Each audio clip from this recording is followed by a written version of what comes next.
Bismillah ar-Rahman ar-Rahim. Peace be upon you. Good morning, good evening, good afternoon for everybody. Welcome to our 20th session in our association, which is called Arab Teachers English Association.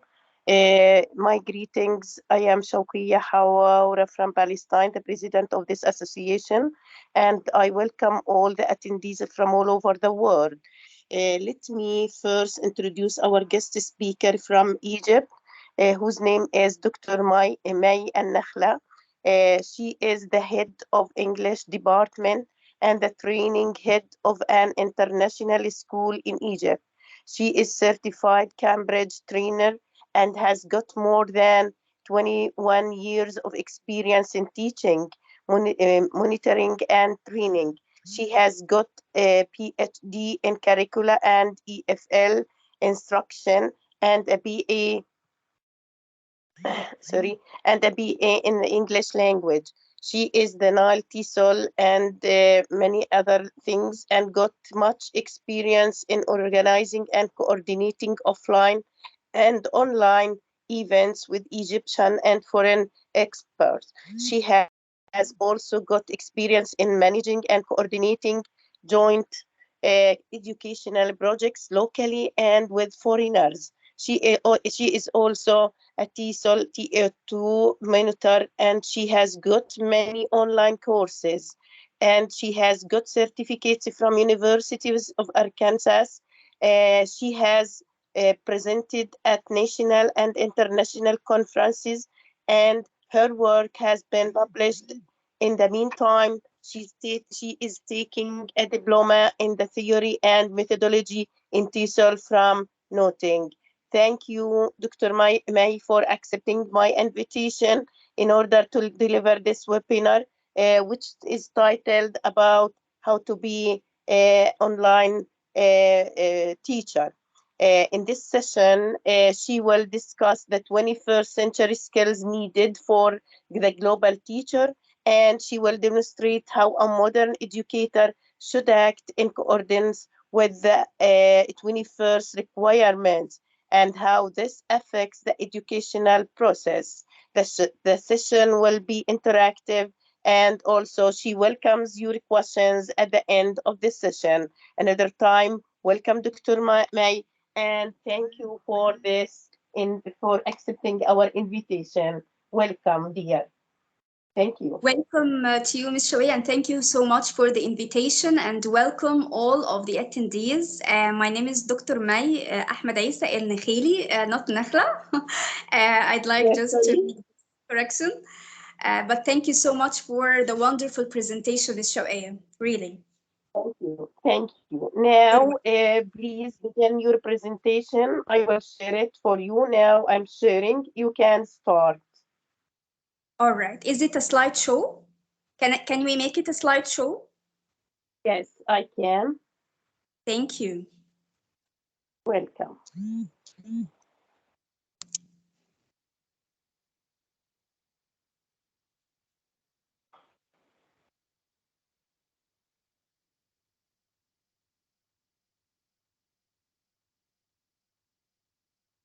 Yes. Go ahead, All please. The floor is yours now.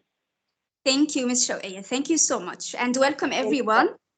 This is the 20th webinar, and I am so honored to present my session today, How to be an Educator in the 21st Century. And I think it's an important topic for all of us because most of us are educators, or all of us are educators, especially in the 21st century. And we know that there should be a difference between an educator in the 21st century and all the centuries before. So, slide, Ms. Shawqia, please. We will start with a very small activity like a warm-up, but I'd like you to read, okay? If you'd like to read, not the word, but the color.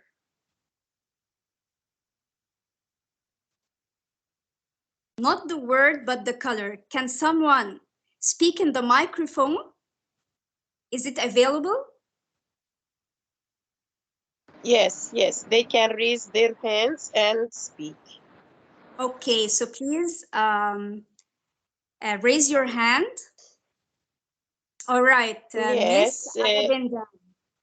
Miss Aravinda, yes. I'd Yes, like you ma'am. to read, Mr. Aravindan, sorry, I'd like you to read the color and not the word. So at the beginning it will be easy, but then it will be difficult. Can you do this? Yeah. No issues. First All line, I'm right. reading it. Red, Where are you from blue, first? orange. First line. Yeah, purple, Yeah. orange, blue, green, red, green, red, Yes. purple, blue, Yeah. blue, red, Yeah. green, orange, Yes. red, green, orange, blue. Sorry, purple Yeah. and orange, blue. Yeah, it's getting difficult. But you're doing fine. You said orange, blue, and then we have two more left. Yeah. The last line. It's Yes, the last one. orange, blue, purple, and green. Excellent. Excellent. Excellent. Thank you so Thank you. much. Where are you from? Where are you from, sir? I'm from Oman, Sultanate of Oman. Well, thank you so much for coming, and thank you so much for reading every word, the color itself and not the word. Does anyone like to try again? Does anyone like to try? Thank you, ma'am. You're welcome. Yes, please. Yes, there is Okay, another Mr. Ahmed. guest whose name is M, but you can Yeah. rename your name, please. Yes. Don't write here M. Write your full name. Yes, go ahead, M. Okay, red. Sorry, but blue. we don't have slideshow. What? No, there is a slideshow, Miss Haneen. There is a slideshow, but maybe it is because of the weakness in the internet access here with you. You can leave, then you can enter another time. Okay? Okay, red, Yes. Go ahead. Yes. blue, Mm. orange, Ah. purple, Mm. orange, blue, Yeah. green, red, green, red, purple, blue, blue, red, green, orange, red, green, orange, bubble, orange, blue, purple, and green. Excellent. Excellent. Thank you so much. What's your name? Mustafa Farghali from Egypt. Wow. Thank you Yes. very much for coming and for reading all the colors correctly and perfectly. Thank you so much. All right, we have another last one. Maraweh. Okay, Marwa or Marwa? Marwa Twage. Marwa. Marwa. Marwa. Where are you from, Do Miss you hear Marwa? me? Go ahead, Miss Marwa. Thank you very much. I'm from Iraq. Okay, great. Thank you. Welcome. Thank you very much. Red, red, blue, blue, orange, orange, purple, purple, orange, orange, blue, blue, green, green, red, red, blue, green, purple, red, green, purple, red, blue, orange, blue, blue, red, red, green, green, orange, purple, red, orange, green, red, orange, blue, purple, green, orange, red, blue, blue, purple, purple, green. Wow. You are reading both the word and the color itself. This is so Thank difficult, you. but thank you so much. Thank Thank you you so much. very much. It's kind of you. Thank you. Most welcome. All right, so I think this was the last. So it was a warm up. So next slide, Miss Shawqia. We are going to have another exercise. Okay, that's enough. Complete the objectives of this session. Number 1, this session will help us the role of the 21st century educational what? I want you to guess. Try to guess. This session will help us what? The role of the 21st century educational what? Try to guess. You can write in the chat box. You can write in the chat box. Okay, you can write in the chat box or you can raise your hand. It's okay.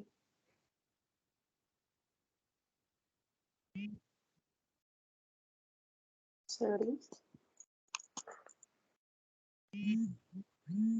Educator.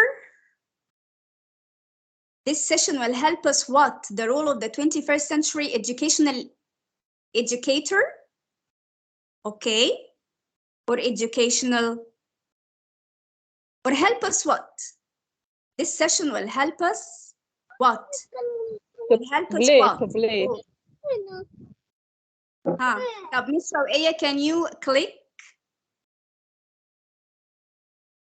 Yes. Just 2 clicks. Is it visible now? No, it's not clear. No, it's not. Yes, I will stop sharing and share it another time. But I think some people have written in the chat, the educational educator, all right? And no will help us know. Very good. This is great. Or will help us determine. Technological revolution. Now this is away from play. Click, Miss Shawqia. Could you click? Yes, determine or no. Very good. And another click, please. All right, the 21st century educational leader or the educational educator. This is great. Another click, Miss Shawqia. Number 2. Number 2. Another click.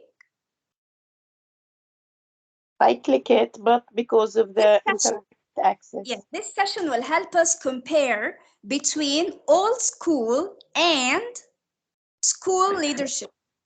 Old school and school leadership. Modern. Yes, very good. Modern. Okay, a click, Miss Shawqia, please. Modern, very good. Thank you. Thank you. Okay, another click, number 3. This session will help us identify of the 21st century educational leaders and by which they can overcome any problems.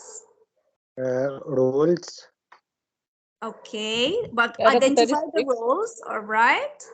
Maybe. Leaders and Characteristics. What? Yes. Characteristics. Yes, Miss Hakim. Characteristics. Thank you. All right, can we click now? The characteristics or the skills, thank you, Ms. Shawqia, of the 21st century educational leader and the what? By which they can overcome any problems. And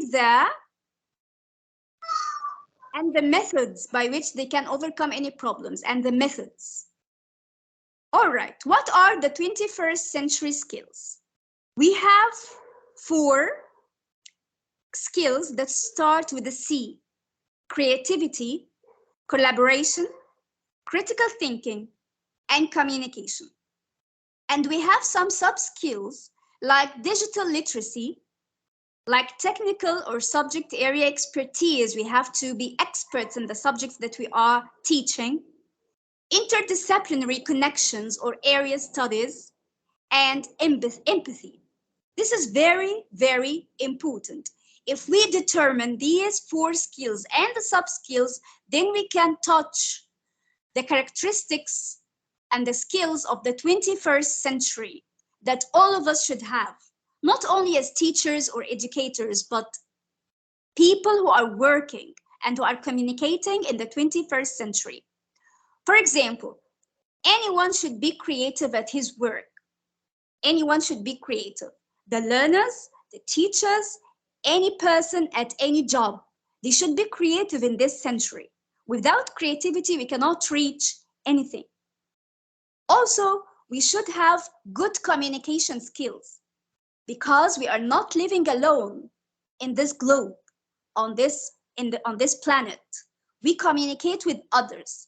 Human beings are sociable creatures, so they have to communicate. And if they do not know how to communicate well, so nothing can be reached, no information, no knowledge, there's no transfer of knowledge, nothing can be achieved. Also, critical thinking. This is very important. We have to know how to criticize and how to have eyes of criticism and how we can obtain the good things from everywhere and shut down or push back the bad things, because this will be done by having good critical thinking.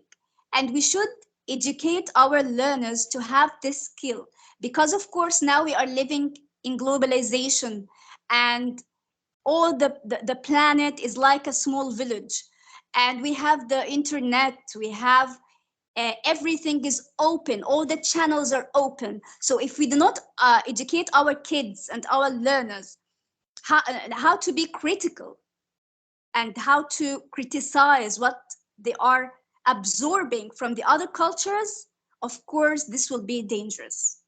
So they have to have critical thinking. We have to have critical thinking skills, and they have to have critical thinking skills. Also, collaboration, because nobody can work alone.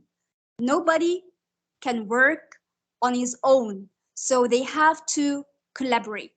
They have to cooperate with each other and collaborate, because this is one of the most important skills in the 21st century. So we have these 4 skills which start with the C, capital C, and they are called the 4 C's. C, okay, and then we add S, the 4 C's: creativity, communication, critical thinking, and collaboration. And we have some sub-skills, like for example, which is very important, empathy. What is the meaning of empathy? I have to put myself into somebody's shoes to feel his feelings, to understand his ideas. So this is what's called by empathy. That's how I can connect with them. That's how I can understand their feelings and emotions and ideas. So it's very important. A teacher or an educator in the 21st century should really know how to get in touch with their learners, with their students, with their kids, right? Also, digital literacy. It's very important to know how to use the internet, how to use the computers, how to use the mobiles, the educational games online, and so on. Also, interdisciplinary connections or area studies. We shouldn't only focus on our subjects. Like, for example, you are a teacher of English, or you're a teacher of science, you're a teacher of math or Arabic. All these subjects can be in a holistic approach. You know what's the meaning of a holistic approach? That all of them are connected together. So it's very important to get connected with your subject, which you must be expert at, with other subjects, and also with other topics, with other subjects culturally. It's very important to connect to the outside world and to connect to other subjects and other people and everything. So this is like we have joint subjects and joint projects. And by the way, it's very important to apply joint projects between your students or learners with other students. And this is what I did also this year and last year. All right. A slide, please, Ms. Shawqia.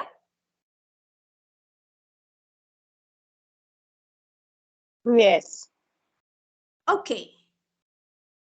So if we are looking deeper into the profile of the 21st century leader, all right, because we are talking about everything. We are talking about the teacher, the educator, the learner, and the leader. I am interested in, focusing on the leader, because a leader is the one who motivates all the educators. And if the educators are motivated and the teachers are motivated, the learners will be motivated. So it's very important that the center of this pyramid of the 21st century profile is played by the leader. So we have, for example, integrity. You have to be honest. You have to be honest and really caring about what you are offering, and you're caring about your institution. Also, culture builder. Yes, we are not dealing only with the people and with just topics and subjects, but we are dealing with the culture that they are representing, the environments that they are coming from. So if a leader is going to look deeper into the culture that he is dealing with, of course, this will have very positive effects on the educational process as a whole. Also, a good educational leader in the 21st century should value people. We are not only dealing with objects or subjects or topics or cultures, but we are dealing with people who have hearts, who have emotions, who have their own cultures, who have their own backgrounds, who have their levels, and so on. So I must focus on who I am dealing with. Either they are learners or educators. Also, I should focus on the results. Yes, of course, I should focus on the results, but also I should focus on how I achieve the result, on the process that I am following, and everyone in my institution is following. I should know how to build relationships, because it's very important to be empathetic and to put your shoes into other shoes. So it's very important to build relationships, because this is the life of the 21st century. Customer focused, yes, of course, because if I'm a leader, if I'm an owner of an institution like a school, for example, I should focus on my customers' needs, what they want, and I should collaborate with them. I should listen to them. I should be empathetic with them, because this, of course, will make it more easy and make it more positive, all right, in the institution, in the relationships, and so on. I should know how to tell a story. This means that I should communicate well, and I should know how to use my tongue, and how to be polite, and how to be discreet, and so on. All right? Of course, if you have any questions, I will allocate some time for questions, because this session will be divided into 3 sections. All right, Ms. Shawqia, could you please click? Yes, surely. Thank you. So we have Right. leadership, and for achieving good leadership, we have to inspire people. We have to be creative, right? So we have to motivate and inspire others. We have to empower people. I must know how to make them powerful. Not only me as a leader, I should be powerful. No, I should help others to express their voice and choice. And I'm speaking also about a teacher, not only a school leader or a school owner or a school principal, because you are a leader in your class. You are a leader for your students. So you have to help your students to be powerful, to express their voice and their choices. Also, we have to lead the change. If there is change, we have to welcome it. We have to welcome everyone with a good a plan that is different from yours, a plan that will set up a new change. So it's very important to lead change. Do not be afraid of change. Also, we have to have shared vision, a shared vision. It's not only going to be your only vision. If you are a teacher in a classroom, you have to help your students to control the class with you, to manage the class with you, to listen to them. Maybe they have another vision for how the lessons can be taught. Listen to them and give them a chance. Of course, this is difficult, but this is how to act in the 21st century. Because you accept it or not, this is life, and this is the techniques of the 21st century. Slide, please.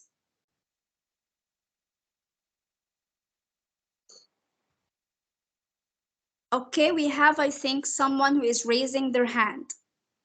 Miss Marwa, is it an old hand or a new hand?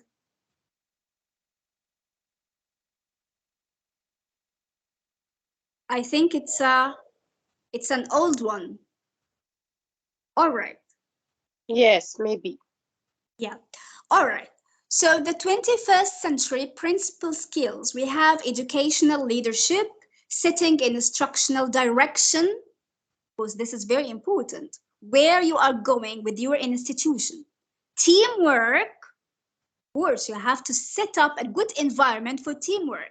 Sensitivity, you have to have empathy for others, to understand their feelings and ideas and thoughts. Resolving complex problems. Of course, you have to, be able to solve problems that are arousing in your institution or in your classroom. So you have to have good judgment. You have to look at the results, and you should have organizational abilities. Also, developing self and others, understanding your own strengths and weaknesses. This is very smart, to understand yourself, to understand who you are and what are your potentials, okay? And the development of others. If you know yourself well, you will know others well, and you will be able to develop them. Also, the communication skills, it's very important. Either they are oral communication like speaking, or written communication. You know how to be formal sometimes and how to be informal sometimes, and how to speak and how to write. Slide, please. So we have a scenario. Latimore, the new school leader. After reading the scenario, please determine the kind of school leadership that was represented in that scenario.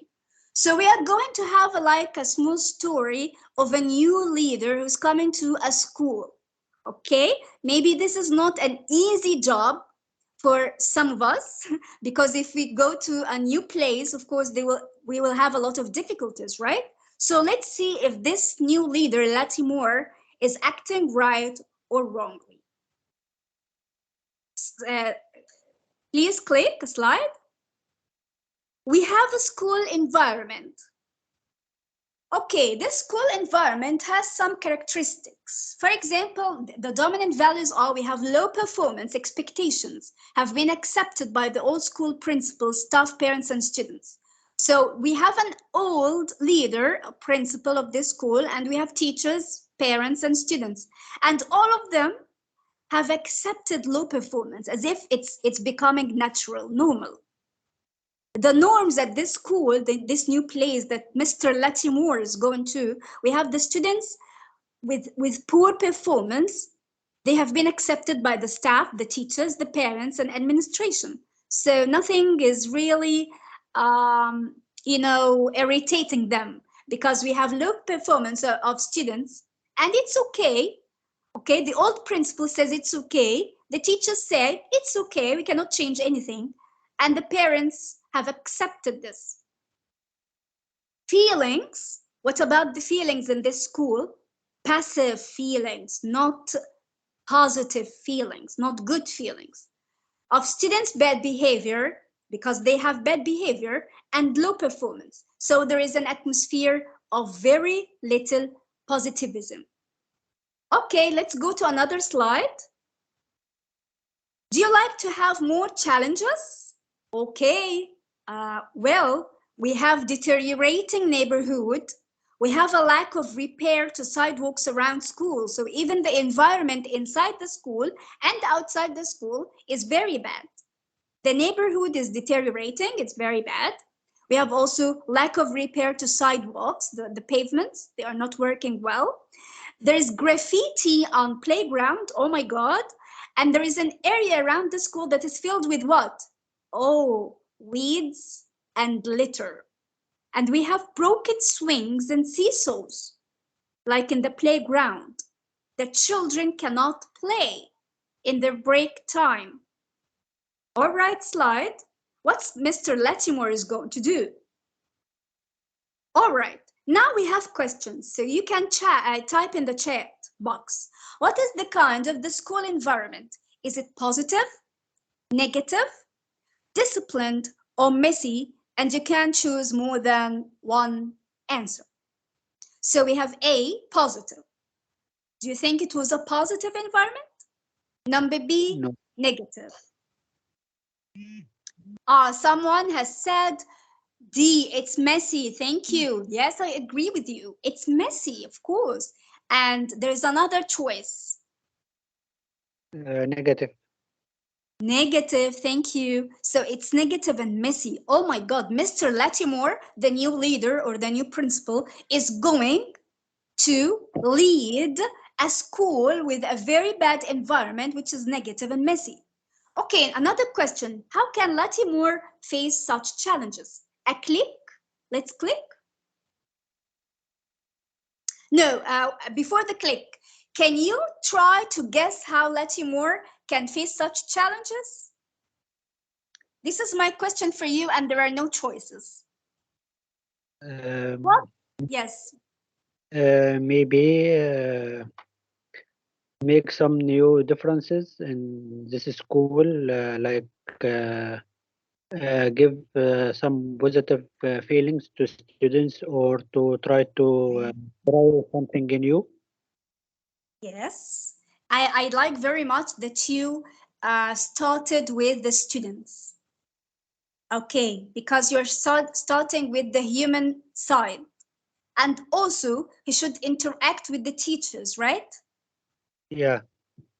Yeah, and also there is someone who typed, collaborate with the students. Thank you, Miss Haneen. Any more answers? All right. Okay. Next slide, please. Parents and the community. Yes, he should interact with parents and the community. Thank you very much. Thank you very much, Miss Haneen again. Okay, next slide. What should Latimore do to face such challenges? Let's see. Click. All right. He should understand the culture within his school. This is very important, the culture of the school. Because these people who are taking it easy, that the students have low performance and that the seesaws and the swings are broken and there's litter on the playground and everything is deteriorating in the neighborhood, and they are just acting as if nothing is happening when nothing is bad. So he should understand the culture of these people. Oh my God, these people are acting like everything is fantastic. So he should understand why they're acting this way. Encourage the staff who supported him, because of course we know that in any place we go to, especially when we are new, there will be people who are welcoming us and giving their support and encouragement to us, and there are also other people who are negative and who don't want you and who are not welcoming you, all right, and they don't want any new person entering this institution. So you have to encourage the staff who supported him. Find a subculture within the school to represent the desired changes. So there should be a culture, a main culture, but also a subculture inside this institution, inside this place, as the school, to represent the desired changes. So you have to seek people who are welcoming you and who are welcoming a change. Guide his employees to find new ways to change the school. So you should be a facilitator, you should be a guide. Allow time for these changes to occur, because some leaders say, okay, I have 1, 2, 3, 4, 5 as changes, and next month everything should be set up. Next month, is it a suitable time? Is it a suitable period of time? Live the culture with his staff support. Also, you have to respect the culture. Yes, it's a negative culture, but of course there should be something good. So you have to search for the good elements inside this culture and respect them. Slide, please. How did Latimore face such challenges again? First, for planning, Latimore appeared to begin well. In year 1, he was really very good in year 1. The students' needs No formal input from parents or staff was received about the possible changes. So he didn't encourage the teachers or the parents or the students to think of the changes. Maybe he was thinking alone. Is this good or bad? Try new things. Latimore did not formally arrange or ensure staff inclusion in the formation of guidelines for the changes. Oh my God. So Latimore made a mistake, a horrible mistake in the 21st century. He was not collaborating enough with others. He was acting on his own, as if he was the only person in the school. Shared decision-making, unilateral decision made. So the decisions were coming only from him. They were unilateral. So is this good or bad? Think and please type in the chat box. When he has his own decisions and he doesn't listen to others, the decisions are not made by collaboration with others. Is this right or wrong? Bad, yes, very good. Thank you so much. All right, next slide. How did Latimore face such challenges also? We have hands-on. Latimore did not pay attention to value system within school structure. He did not pay attention to what? To value the system. Of course, there's an old system, right, in this school. An old system with its values. Values that can be bad or good or so-so. Actually, he did not pay attention to the system. The focus, Latimore did not choose the beginning or small changes wisely. He did not choose the beginning or the small changes wisely. Because it's very important that when you go to a new place and you are a supervisor or you are a leader or a principal, you have to, if there are bad things, yes, of course you need to change, but it's very unwise to change dramatically at the beginning. No, of course not. So you have to take it step by step, gradual changes, because this will lead to bigger changes in the end. So you have to be patient because you are dealing with human beings who have values, who have been accustomed to maybe to bad routine or to bad values or to a bad system. So you are dealing with human beings, not with robots, okay? So you have to take it step by step. Easy, take it easy. All right, motivation. Latimore appeared to be motivated through self-interest, yes. He was a dictator. I am sorry to say that. He was a dictator. He was only listening to his own decisions. There was no shared decision-making appears to be shown in these changes. He did not share others in these changes. Yes, thank you. ولا تكن فظا غليظ القلب. Yes. So actually, he was not actually collaborating or cooperating or sharing with others. So I think Latimore didn't act wisely. Okay, slide. Conclusion. Latimore did not apply the 21st century leadership skills. I am sorry, Latimore will fail. I can say that Latimore is a principal. Maybe he was good, maybe he was honest, but actually he will fail because he is not supported by others. All right, slide. If school principals have given up on the important things and are focusing on discipline, they are creating a certain diluted reality. If you are a school principal, don't only focus on discipline. Everything should be managed 100% perfectly.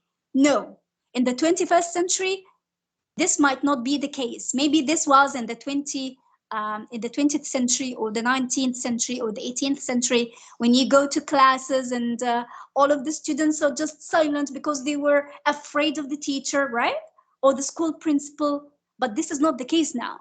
We are dealing with children and learners in the 21st century who are watching movies coming from other cultures.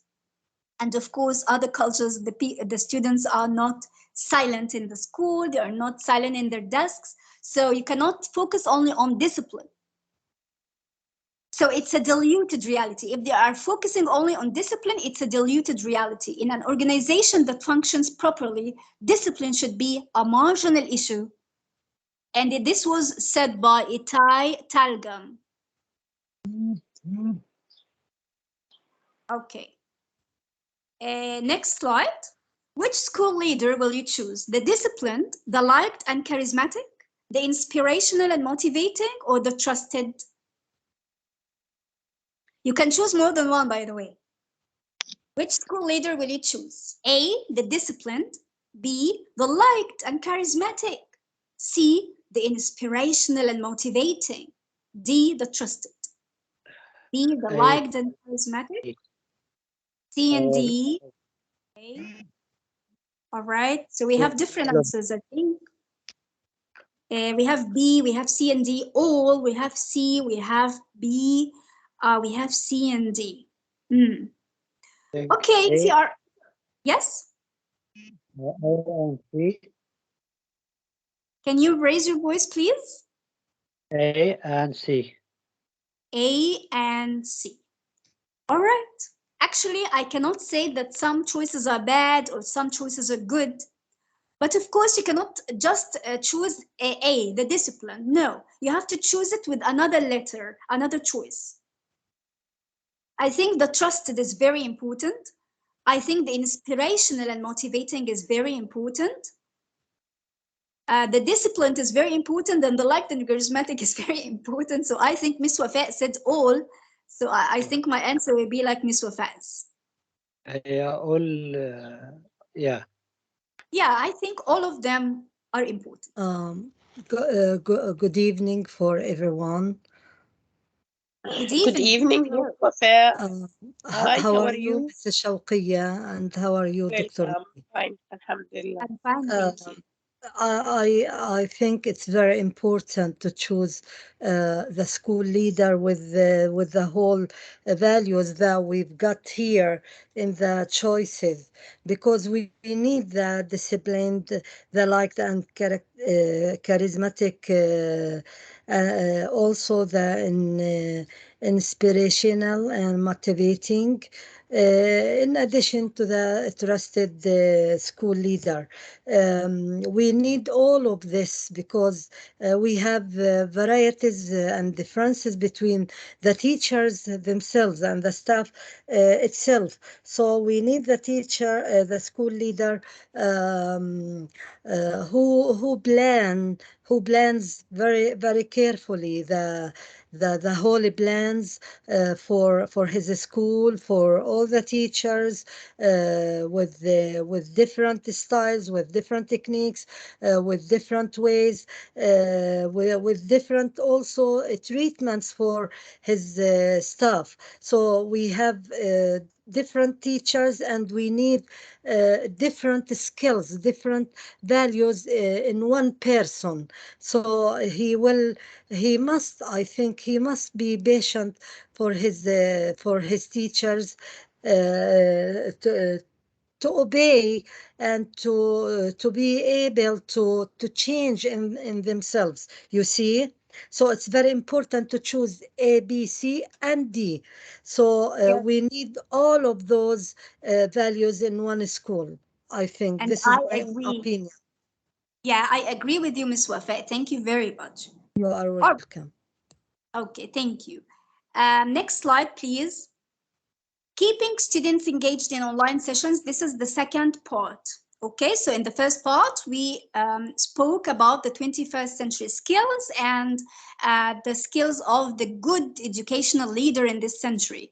The second part is about keeping students engaged in online sessions, because we know now that especially after COVID-19 that our educational system is hybrid, face-to-face, and also online. So how to keep the students engaged in online sessions? All right, let's start with the warm-up because I think the warm-up activity will be nice and we can also separate our minds from a lot of ideas. So find the odd one out. I will give you 10 seconds.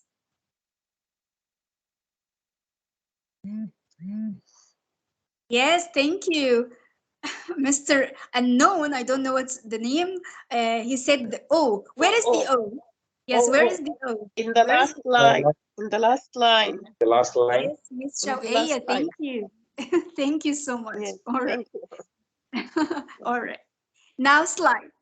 We have some questions before the second part. What do you think this session will be about? What do you think this session will be about? I wrote the title at the beginning before the warm-up activity. So do you remember? Engage the students in online. Very good, thank you. Miss Wafa? Yeah, I think according to the title that I've read, how to be a successful teacher in the 21st century time or period that we live in. And especially online, how to keep the students Exactly. engaged in online Exactly. session. Yes, thank you. Number two, how do you describe your presence when you teach online? For example, some teachers, of course, taught online sessions. I think most of us, right? So how can you describe your presence, okay, in the online session? Were you really close to the students or detached, separated from them, or so? Did you have difficulties or everything was easy and fine? I'd like to hear some of the ideas, please.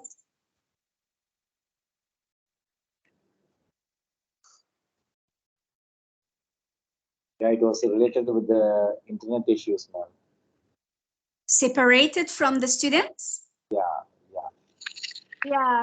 Most of us felt that we were separated somehow from the students. Miss Wafa, is it a new hand or an old one? No, it's a new one.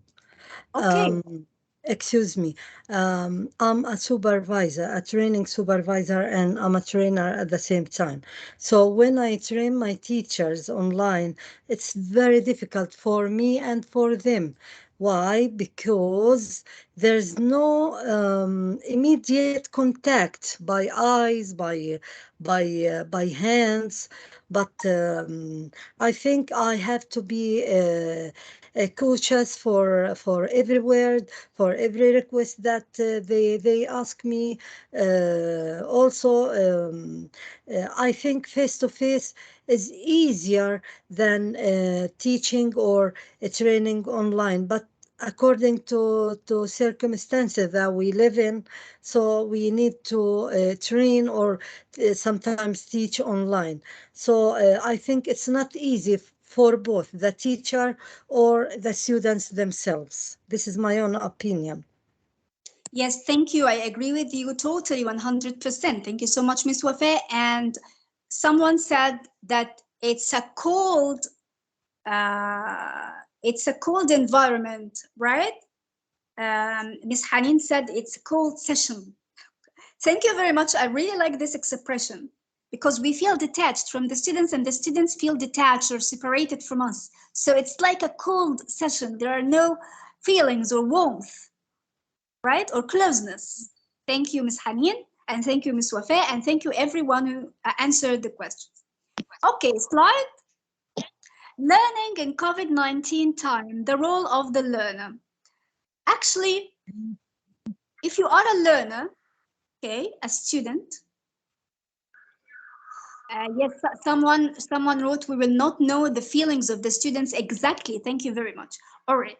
You have to plan your learning objectives and track your learning outcomes. So if you are a learner in COVID-19 time, and I think that this period of COVID-19 has not stopped, has not ended. Maybe we are welcoming a negative wave of a positive period of COVID-19. And God forbid, of course, God forbid. But I heard this. So it is not ended. So if you are a learner, you have to plan your own learning. You have to depend on yourself. You have to plan your learning objectives and track your learning outcomes. You have to be conscious of your learning processes. You have to search for information and access learning materials, because the teacher will not do everything for you. As a learner, the teacher will not do everything for you. Also, you have to use digital technologies for learning. And this is what I mean by the 21st century. The 21st century is not about depending on the teacher all the time. Learners should really act on their own at many times. And especially in COVID-19 time, the learners really had to show that they depended on themselves. If a learner is just dependable on his parents or his teachers, of course, he will not achieve good grades. And we have to stop giving private lessons or private tutors at home, because this is a disaster that's happening in our society. I'm speaking about Egypt. It's a disaster, because I'm not talking only about the disaster in the educational process. I'm speaking about a disaster in the whole society, because we are building up a generation that cannot depend on themselves. They need their parents all the time, even when they are fathers and mothers. So it's a disaster. So slide. So learning in COVID-19 time, we spoke about the role of the learner. So what about the role of the teacher? Slide. Okay, the role of the teacher is very important if the learner is going to depend on themselves. Also, the teacher should change. The teacher should embrace this change and should be a facilitator and guide and should have these skills. So social presence. A teacher cannot only teach ABC, 1, 2, 3, grammar, reading, writing, but they have to teach this in an environment that is sociable. So you have to be socially present. Okay? Also, also, he should have cognitive presence. He should have cognitive presence. This means that he should be aware of the ideas of the subject, ideas of the topics they are presenting, ideas of the whole culture and of other cultures.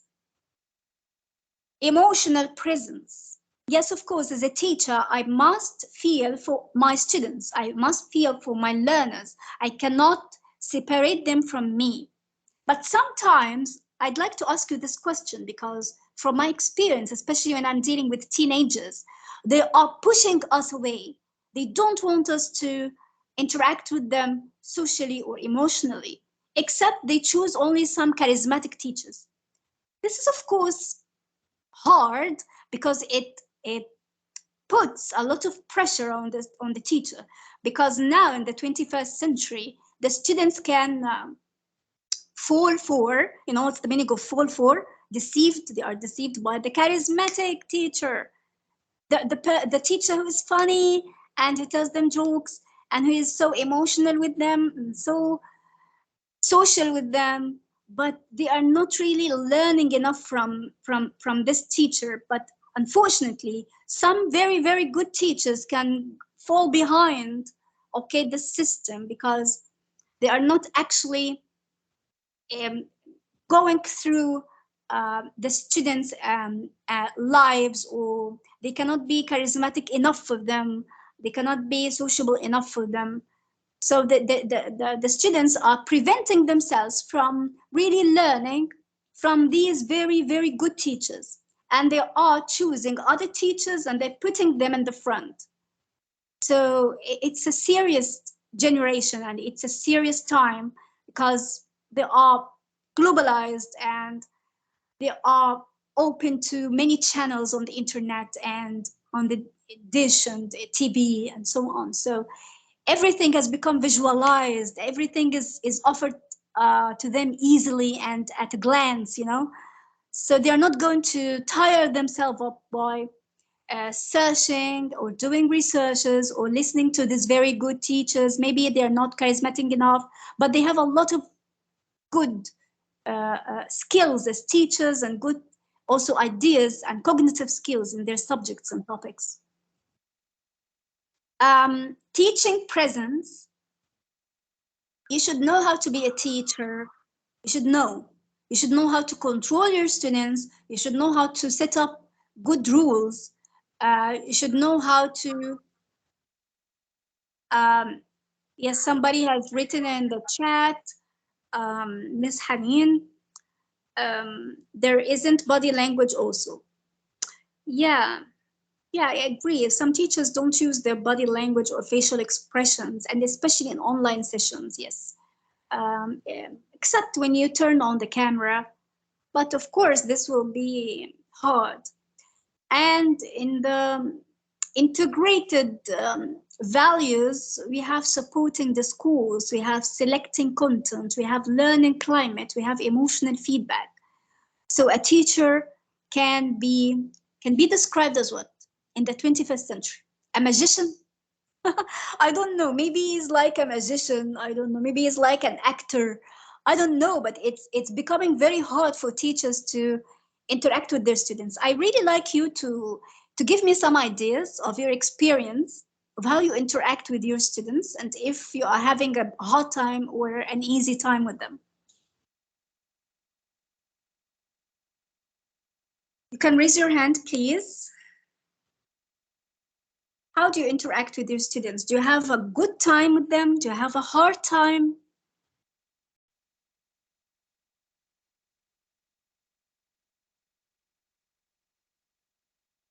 Nobody wants to share their experience? Again, the question, please. The question is, from your experience, do you think that you are having a hard time with your learners or a good time with them? What I are think the both. I think both. Sometimes it is good, sometimes it is hard. As for me, as an English teacher, during COVID-19, when we were teaching them via Teams, as many colleagues said, not all, for example, not all learners have internet access in their homes. And if they had, it is weak. And if they also are ready to use it, there are no many devices to use. As you know, there are a lot of children inside the same house. So how can they achieve this target by having by having a device for everyone? So when I was teaching them, I had this tough situation, for example, and not many students were collaborating with me inside the session. But nevertheless, it was a very lovely time. They were or they contacted me, hopefully, and they enjoyed the sessions because, as for me, as an educator and a global one, I used many techniques inside the session, inside the class, via Teams, for example. Maybe I used many global and engaging applications like Kahoot, Nearboot, quizzes, Wordwall, Pansy, whatever. And they were or they enjoyed these techniques because it suits their multiple intelligences, it suits or they suit their different types of learning styles and so on. This is my opinion. Yeah, wow, this is great experience. Thank you very much, Ms. Shawqia. All right, some people say both. Sometimes it's good time, sometimes it's a hard time. Mr. Al Hassan says usually no, that's great. And Ms. Shiru says exactly both, all right? So yeah, sometimes we have a good time, sometimes we have a bad time. Mr. Muhammad is raising his hand. Yes, please. Yes. Mr. Okay, Muhammad. thank you. Yes, well, I experienced e-learning in the year of COVID-19 a year ago. It was such a great period. We've learned many things. Actually, I enjoyed it. So I had a great time with my students. I used many e-games like Wordwall, and some games on Kahoot. I created them by myself. Yeah, it was such a good time. Even when you communicate with them on camera, Zoom, Google Meets, yeah, you feel the joy. It got bored sometimes, but most of the time it was really interesting, and I was really excited to go further. But Yes, yes. unfortunately, I want to ask you, Mr. Muhammad, did you use, for example, the breakout rooms with your students during this tough situation? oh, sorry, I couldn't hear you because someone is knocking my door. Yes.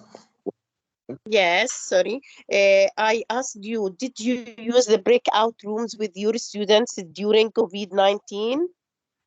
Unfortunately, I didn't do it, but I would like to. But I used something Yes, I similar to it. advise you. Yes, I advise you to use this technique because it is very helpful.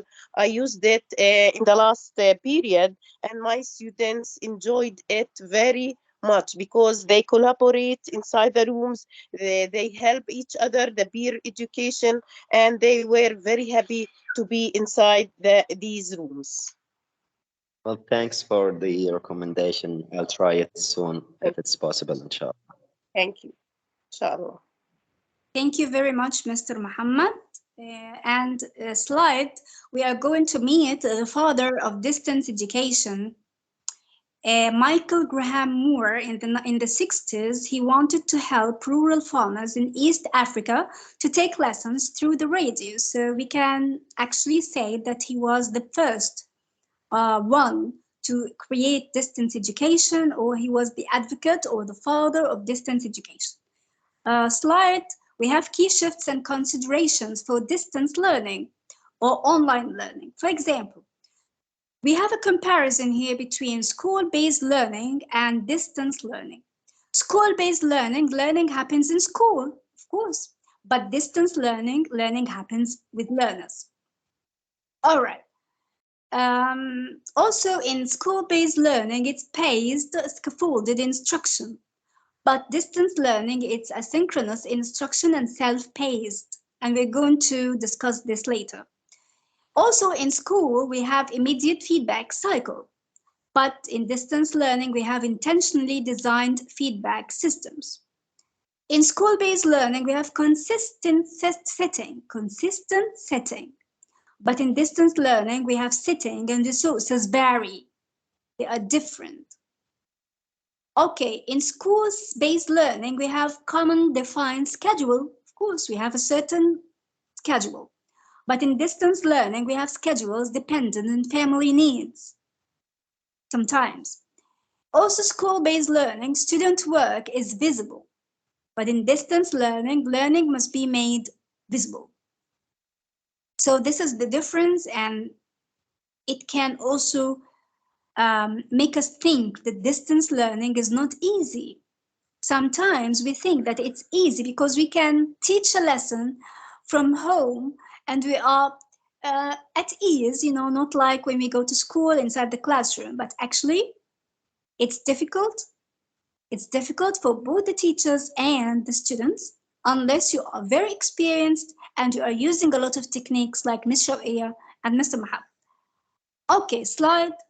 What is the difference between synchronous and asynchronous? Okay, in synchronous educational learning setting, we have students learn at the same time, but asynchronous, students learn at different times. So asynchronous is attached with distant learning. In synchronous, communication happens in real time, but in asynchronous situations, we have communication as not live. Also with synchronous, possibly more engaging and effective because it happens at the same time. But asynchronous, it possibly more convenient and flexible. So we have some advantages and disadvantages. Also in synchronous, it allows for instant feedback and clarification. But with asynchronous, allows students to work at their own pace. Example for synchronous situations, video conferencing, live chats, live streamed videos. But asynchronous situations or settings, We have emails, screencasts, Flipgrid, videos, Flipgrid videos, blog posts, and comments. All right, so we are having this webinar, right? Is it synchronous or asynchronous?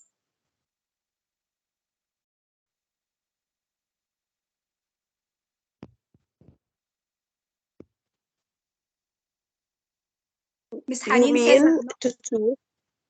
Miss Haneen says, I'm not a teacher yet, but it's too good to use Microsoft programs. Yes, of course, thank you. Mr. El Hassan says this can be different from one country to another because English doesn't have the same importance. Sometimes it's the first foreign language, sometimes it's the second. Yeah, so you are talking about the difficulty of teaching. Yes, I'm not talking only about English. I'm talking about any subject, by the way. This is synchronous, Ms. Haneen. Thank you very much. Okay. Now, let's move to this slide, asynchronous learning. No, the one before it, Mr. A. Yes. Asynchronous is like email, blogs, pre-recorded video lessons or webinars, pre-recorded. Huh? It's recorded, pre-recorded. Online discussion boards and learning management systems like LMS. So now you know the difference. So Ms. Haneen says that this webinar is synchronous. It's not asynchronous. Yes, thank you very much, Ms. Haneen. Slide.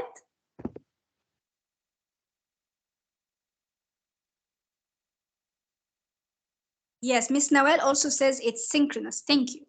All right. In distance education, you remember some of you said that we don't have body language, facial expressions. Yes, this is exactly what happens in distance education. Teachers lose facial expressions. So as you can see, we have a lot of different types of facial expressions in these pictures. Of course, we cannot do this in distance education, but of course we can do this while we are in class, face to face. Slide. In distance education, teachers lose direct communication with students. Unfortunately, this is true. Teachers lose direct communication with students. Slide. In distance education, teachers lose their social and emotional presence. Unfortunately, some teachers or many of us lose the social and emotional presence. Okay, we have some questions here. How can teachers maintain their virtual presence in online teaching? And how can teachers maintain their social and emotional presence? Okay, let's see. Slide. Before the online session, we have some preparation. Before the online session. Slide. Organize your files. Open any browser tabs or links. Because sometimes you go to the meeting, Microsoft meeting or Zoom, but you are not opening, you haven't opened your file before. This will, of course, make a problem. Slide. During the online session, what should you do to have social and emotional presence? Set up rules from the start. Distance learning, we have virtual classroom rules. Like, for example, find a quiet place free of distractions like TV or parents or toys, pets, siblings, etc. So you have to be strict with the rules at first. And you can allocate a lot of time for setting the rules and applying them, even 1 or 2 sessions at the beginning. Also, you have to show up in time for class and wait to be admitted into it if needed. And also for the student, you have to show up in time and wait to be admitted into if needed. Be respectful at all time when your video is on. No inappropriate language or no hand gestures. Stay on mute. Click the raise hand button if you have a question or something to share. And some students, especially when they are young, they don't know how to raise their virtual hand, but they raise their actual hand. So we have to make sure that they know where the microphone icon is, where the camera icon is, how they raise their hand virtually. Also, stay on task and focus so you don't miss anything the speaker says. You have to be strict, okay?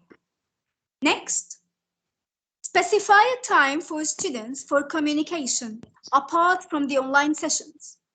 So for example, like asynchronous settings, you have to be able to communicate with them in the chat, in the platform, on LMS, and so on. Next, listen attentively and actively to the students, because you are not actually present with them in the same environment, but you're just acting through the microphone and the camera. So you have to listen attentively and, of course, actively, because there's a difference between listening and active listening. Active listening means that you really listen, you really respect what is said, you really understand what is said, and then respond. Next, engage the students effectively. How to engage students online, increase participation, and improve discussions. For example, I started with a warm-up activity, right? So warm-up activities are nice. So increase participation. You can ask questions in the middle and then listen to the students' answer. Improve discussions. Next, of course, you can use the discussion boards on LMS and the platform you are using.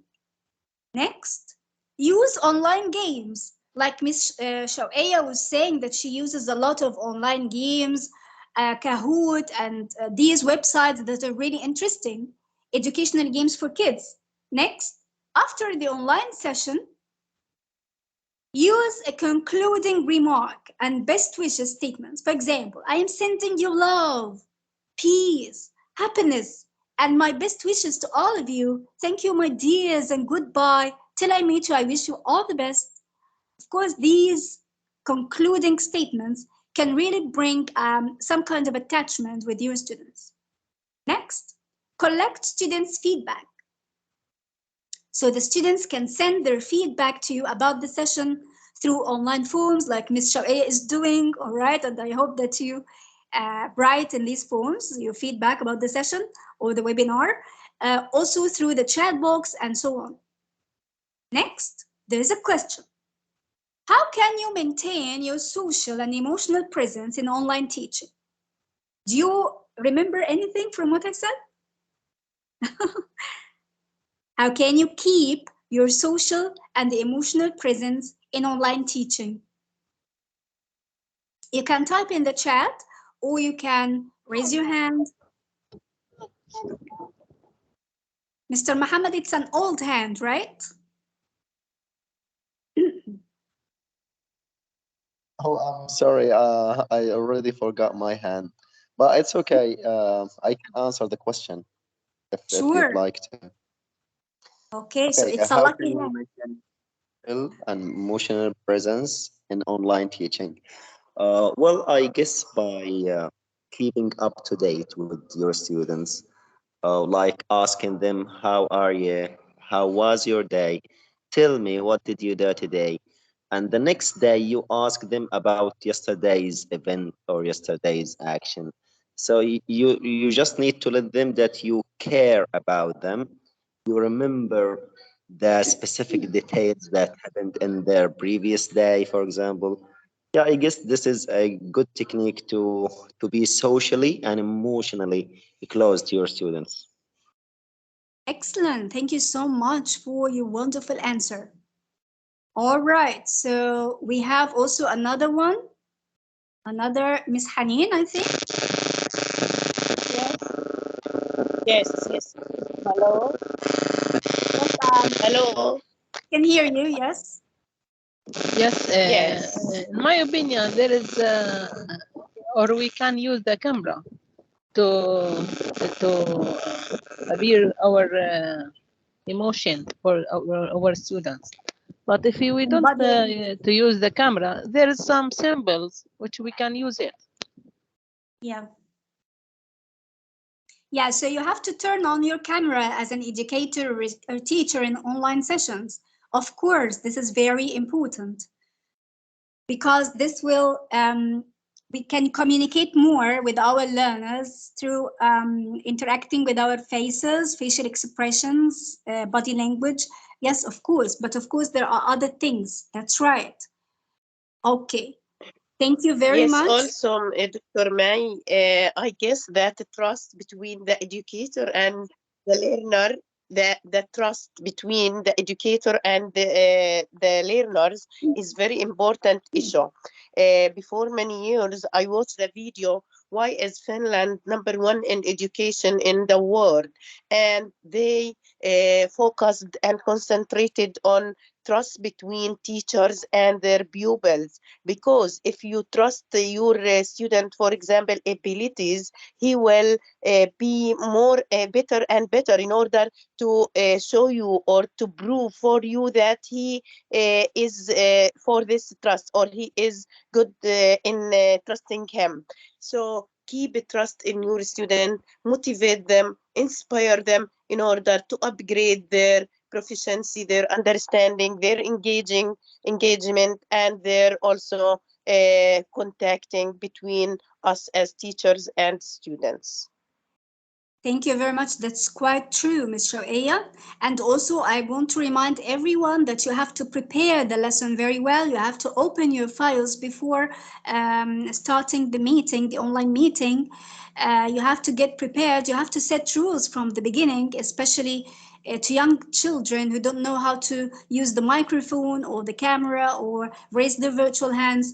You have to use online games or the breakout rooms, like in Zoom, like Ms. Shawqia said before. So all of this can maintain your social and emotional presence, besides, of course, turning on the camera, using your faces, body language, showing your body language to the students, asking, like Mr. Muhammad said, asking them about what they did in the morning or during the day or yesterday.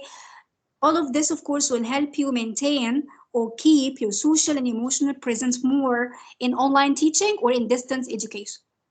Okay, let's go to another slide. The third part, which is the last, integrated computers and games in learning. Ms. Shawqia mentioned that she used websites that are interesting or games. And of course, this is very important. So I'd like to ask you, have you integrated games with computers? And what is the importance of using games in education? Yes, as I said previously, gamification is very important in order to, for example, to break the routines of the class, not the traditional class, because as I said previously, there are multiple intelligences, there are different types of learning styles, visual, oral, physical, for example.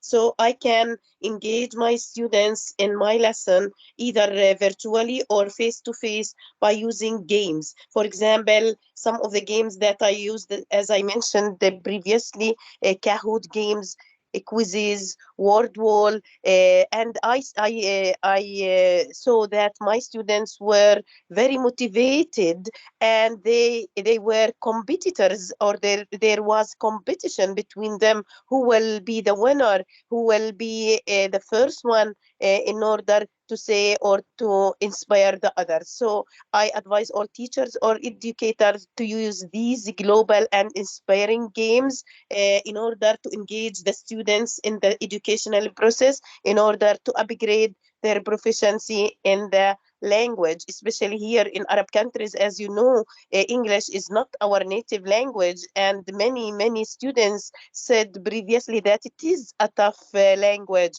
They cannot understand it, and if they understand it, for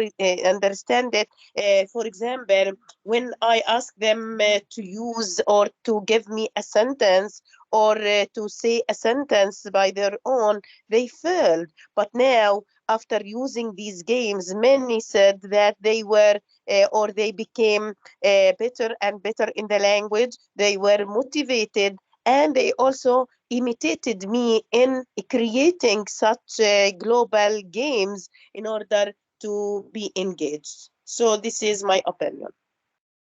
Thank you very much, and it's a really precious opinion. Okay, Thank you. so you're welcome. So if we go to learning in COVID-19 time again, so we can say that in COVID-19 crisis, there has been a distinctive rise of e-learning. This is the other slide, whereby teaching is undertaken remotely and on digital platforms. All right, so e-learning, this is distance learning, electronic learning, Teaching is undertaken remotely at a far distance and in digital platforms. So what are the most items that engage learners? Of course, games and computers. So in the previous slide, we have two children. Can you, Ms. Shawqia, can you go to the previous slide, please? And the previous slide? Yes. What are these children doing? They are using their computers. So we have here the most important items that engage learners in the 21st century. We have what? Computers. And what else in the next slide, Ms. Shawqia? Here in the next slide. Come on, we're ready to play. Tell us how. So the second item in the 21st century, which is very important for kids, is what? Playing. So can we integrate games on computers? Yes, we can, like Ms. Shawqia said. So we have what? Computer-based learning in the next slide. E-learning is an inclusive term that describes educational technology that supports learning and technology. Electronic learning, It's learning and technology.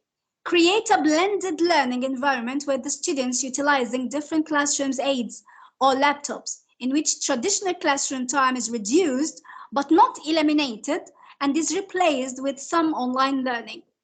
So what is the meaning of blended learning? Actually, blended learning is a term that integrates face-to-face learning and online learning or computer-based learning. So computer-based learning is e-learning. We have to use computers. Type slide. Computer-based learning is mainly used in knowledge-based training and assessment, simulation-based learning and training, creative and instructional games, problem-solving training. So computers are very, very important in the 21st century. We can use them in training, in assessment. Like, for example, Ms. Shawqia was saying that she can give them quizzes, online quizzes. This is very important. Or forms, online forms, where you can give your feedback. Simulation-based learning, because we can, pilots can fly, of course, but first they have to use simulation-based learning. They can fly, but in a simulated environment. So computers can give us this simulation-based learning, creative and instructional games, problem-solving training.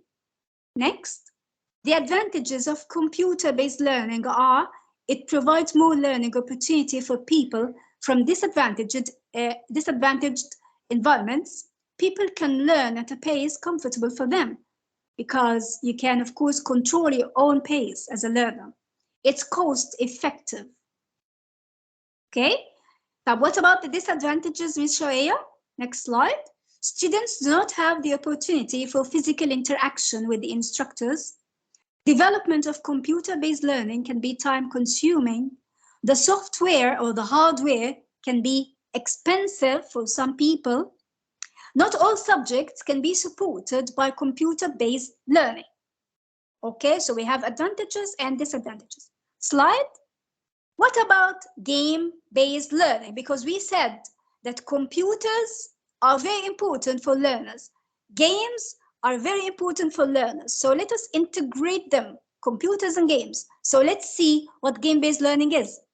GBL or game-based learning use competitive exercises, either putting the students against each other or getting them to challenge themselves in order to motivate them to learn better. Because why are games so motivating for children or even for adults? Because there are points, there's motivation, there are challenges or obstacles that we have to overcome, and then we can reach a result, we can win, we can have points, we can have badges, okay? Games often have a fantasy element that engages players in a learning activity through a storyline.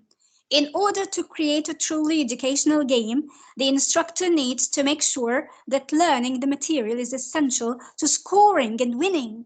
So that's why there's a difference, by the way, between games and gamification, because games, you actually play a game. Okay, there is a game. But gamification is to gamify the lesson. Like, for example, without playing a game, but there are points. The elements of the games are there. There are points, there are badges, there are challenges, okay, without even playing a game. But you, for example, the lesson itself, understanding it is a challenge. When you understand, okay, and you come to the end, so this is like winning, so you have to give them points, or you have to give them badges or certificates and so on. And of course, competition. They can compete against each other into groups or pair work and so on. Next slide. The advantages of game-based learning is the exposure to the target language, the increased engagement, improvement of language skills, structures, and vocabulary in particular, the most preferred way of vocabulary acquisition, various vocabulary learning strategies. Different games exercise different skills and result in different effects. Computer-aided language learning technologies will continue to be developed and may enhance learners' involvement in communication. So can you see how game-based learning has a lot of advantages through communication, through the exposure to the target language and developing the vocabulary, developing the skills of reading, writing, listening and speaking. And we have a lot of educational games online that can also develop the English skills. Of course, I am talking about English, but of course there are other games that can develop the math skills or the science skills. Next, if we have a video game, we have a lot of benefits. For example, people who play, they can have fast-paced games and have better vision, attention, and cognition. You know why the kids in this century are better than us in using computers and on using the internet? Because they have been used to getting more focused and getting more attentive and having more ideas and sharpening their skills, their vision skills and so on more than us. And that's why they are able to use the video games more than us or the computers and the internet. Also, video games can promote social interactions because students can play with each other through an online game. Also, students who play games are more likely to help others in real life situations because some games can help them to act in real life as if they are in real life. They can develop more as human beings, as persons, than others who don't play video games. Video games can test your memory skills because sometimes we play games that can test our memory or eye-hand coordination. Okay, depending on the type of a game, video games can help working memory, critical thinking, and problem-solving skills. And you remember, of course, that critical thinking is one of the 21st century skills, right? And problem-solving skills. They can encourage physical activity, okay? So video games are really important and computer games in general. Next, we have some disadvantages of game-based learning. In the next slide. Low efficacy of studies, a lack of studies on this topic. Yes, we don't have much research on the advantages or the disadvantages of game-based learning. Not all games are useful for language learning, of course, and some parents always shout at their kids because all the time they are playing games online which are not good. A lack of game-based learning pedagogy for teachers. Teachers themselves don't know how to play the game. This is serious. So the students can learn, can play the game, but not the teachers.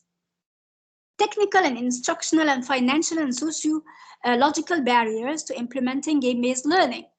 A lack of knowledge about computer games among language teachers and institutions hinders their proper use. So there is lack of knowledge, not much research. The adults or teachers don't know how to play. So all of these are disadvantages. Next. Educational video games, we have some examples like My Word Coach, 17,000 words. The linguist developed game will help students improve their verbal communication. Next, there is another game which is called Once Upon a Monster.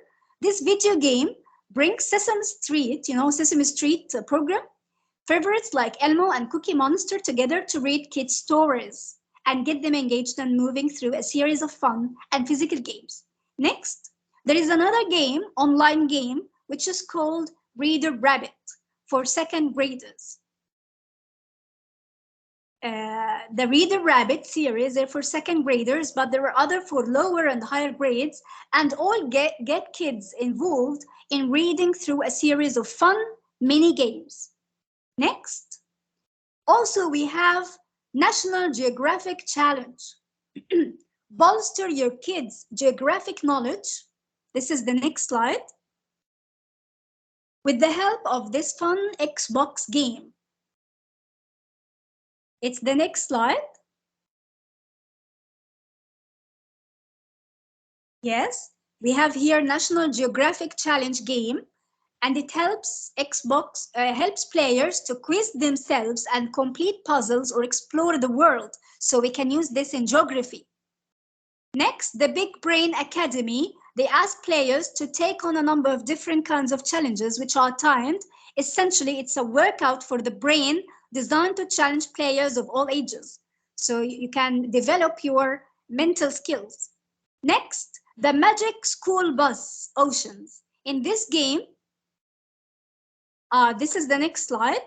Kids will explore the ocean through a series of lessons and 7 different educational games. So if you want the students to know more about oceans and fish and sea creatures, it's a very good game for them. So we have some questions here.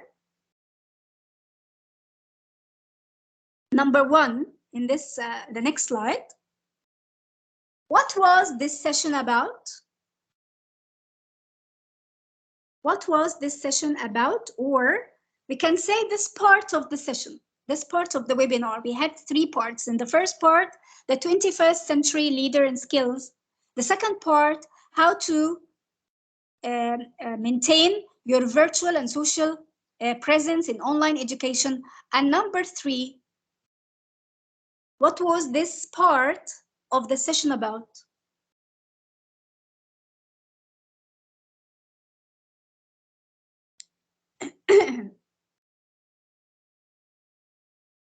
It was about what?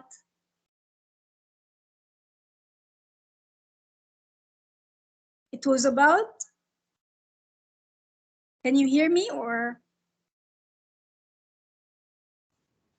Yes, Mr. Muhammad? Educator in the 21st century. Yes, the 21st century. And also in this part, we spoke about online games. Mention an educational video game.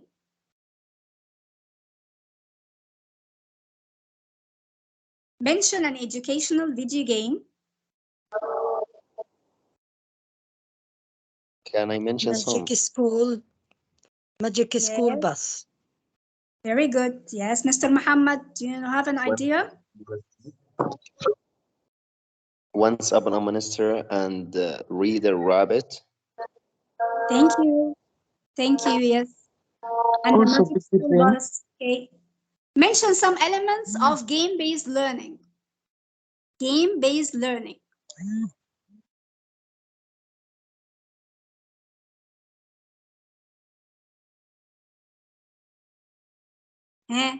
Game-based learning.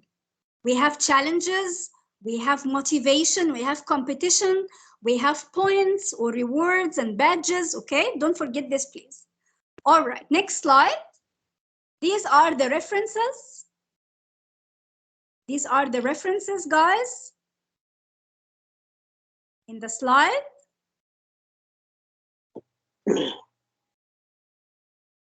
I cannot see the shared screen.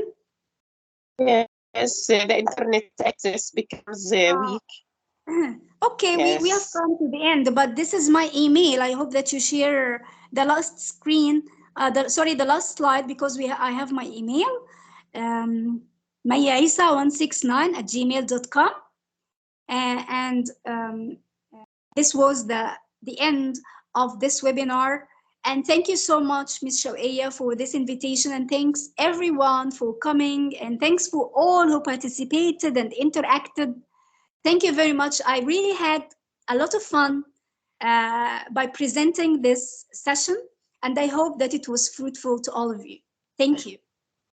Thank you, Dr. May, for this nice and fruitful presentation. Really, we enjoyed it. It was very interactive and full of information. Thank you another time for accepting our invitation, and we hope that you will join us more and more. And also, I want to thank all the participants from all over the world. Now, if there is any question, please raise your hand and you can ask Dr. May. But before that, I want to remind you that I sent a form for certification. Please fill it correctly and you will receive your certification via your email that you wrote inside the form. Congratulations in advance. Thank you. Now, if there is any question, please raise your hand.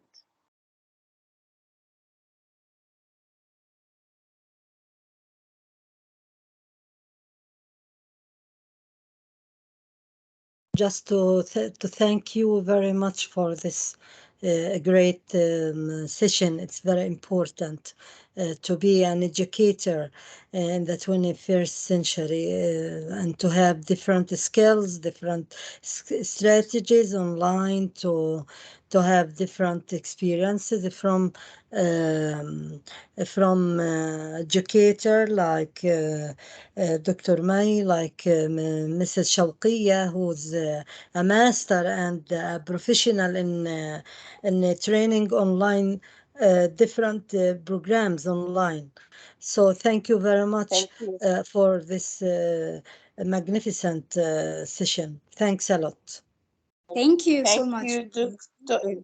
Thank you, Mrs. Wafa, and also thanks for your efforts and for interaction. And also, I want to thank Mr. Muhammad and other participants who were very active in this session. Thank you very much. Yes, if there is any question, please raise it. Yes, Mr. Muhammad.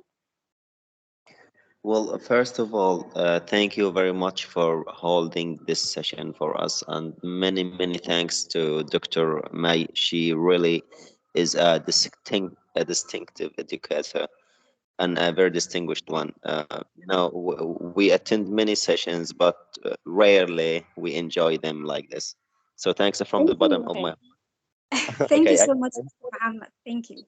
So I have one. please fill the feedback meeting, Mr. Muhammad, with the participants.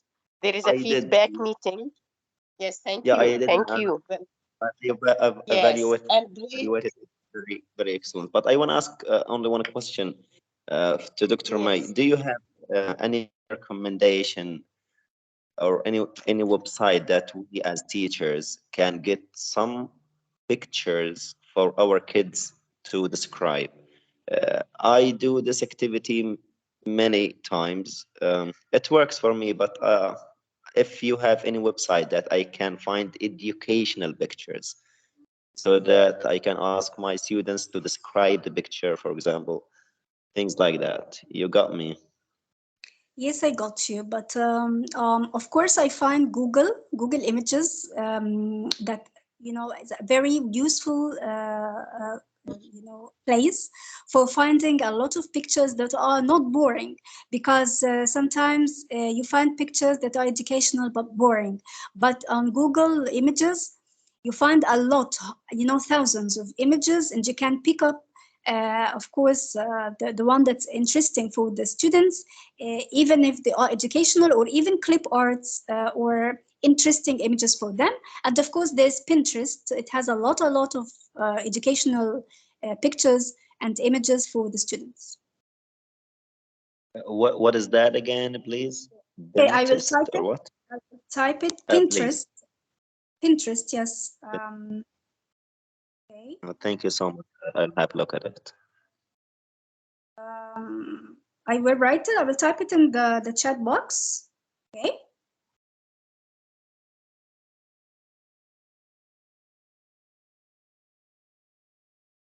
I've written it.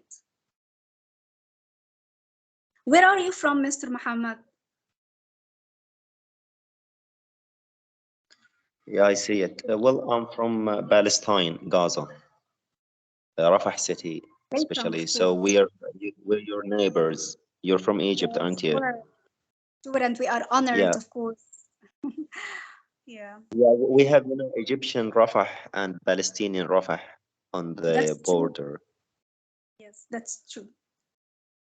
Well, thank you so much for attending. Yes, I want to Great participation. congratulate you, Dr. May, and I give you and for get this certification for appreciation for your efforts. Thank you another time. You were very Wow. distinctive. Thank you, Ms. Shawqia. That's really very kind of you. Really, really, you made my Thank day. you. Thank you. Thank you Thank so much. you. You as like you. Thank you. Thank you so much. Thank you. This is So too much. it seems that there is no question. So another time, thanks for joining us and hope that you will join us another time in the near future. And wait us in the next week, inshallah, with another guest speaker from Pakistan. Inshallah, we have a lot of guest speakers from Pakistan, from Iran, from Palestine, from Egypt, and many and from Malaysia and many other countries. So wait us and thank you for joining. Thank you. Thank you. Thank you Bye-bye. a lot for you too, Ms. Shawqia. Thank you, Miss Haneen. Thank you. Thank you. Goodbye.